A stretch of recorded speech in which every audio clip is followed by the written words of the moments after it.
అలాగే ఇలాగే అంటే అమెరికా అధ్యక్షుడు ఎలా అయితే టార్గెట్ అవుతారో అంతకంటే ఎక్కువగా టార్గెట్ అయ్యే వ్యక్తి ఎవరు అంటే రష్యా అధ్యక్షుడు పుతిన్, వ్లాదిమిర్ పుతిన్.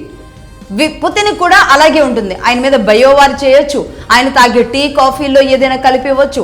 ఏ క్షణం ఎటు నుంచి ఏ వెపన్ వచ్చి ఆయన బాడీలో గుర్చుకొని ఆయన్ని ఎలిమినేట్ చేయడానికి జరిగే భయంకరమైన కుట్రలు పుతిన్ చుట్టూ ప్రతి క్షణం జరుగుతూనే ఉంటాయి. ఈరోజు ముఖ్యంగా అమెరికాకి కానీ లేదంటే నాటోకి కానీ అనేక చోట్ల ఇటు ఉక్రెయిన్కి కానీ అనేక సందర్భాల్లో అనేక చోట్ల చాలా మంది పుతిన్ని టార్గెట్ చేస్తూ ఉన్నారు. ముఖ్యంగా ఈ అమెరికా శత్రుత్వం సరిపోతుంది నిజానికి. అమెరికా అండ్ ఇజ్రాయెల్ ఈ శత్రుత్వాలు చాలు, ఇక ప్రపంచంలో ప్రశాంతంగా లేకుండా ఉండడానికి వీళ్ళతో ఉండే శత్రుత్వాలు సరిపోతాయన్నమాట. ఈ నేపథ్యంలో ఇక్కడ పుతిన్ ఏర్పరచుకున్న ఒక బలమైన శక్తి ఏంటో తెలుసా? కేజీబీ అంటే ఒక మైన్యూట్ లెవెల్లో స్పై లాగా ప్రపంచంలో ఏ దేశంలో ఏం జరుగుతుందో ఒక నెల రోజుల ముందుగానే కేజీబీకి తెలుస్తుంది. అంటే ఎంత స్ట్రాంగ్గా అండర్ గ్రౌండ్లో పనిచేస్తూ ఉంటుంది అనేక దేశాల్లో మనకు అర్థం చేసుకోవాలి.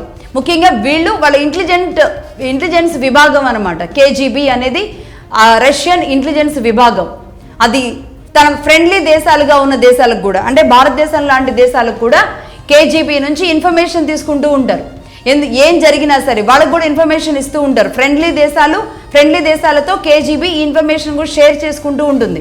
ఈ రకంగా కూడా భారత్ రష్యాతో ఎందుకు ఇంత సత్సంబంధాలు కొనసాగిస్తూ ఉంటుంది అంటే ఇలాంటి పరిస్థితులు ముందుగా తెలిసినప్పుడు మన రక్షణ ఏర్పాట్లు చేసుకోవడంలో మనం స్ట్రాంగ్గా ఉండడానికి.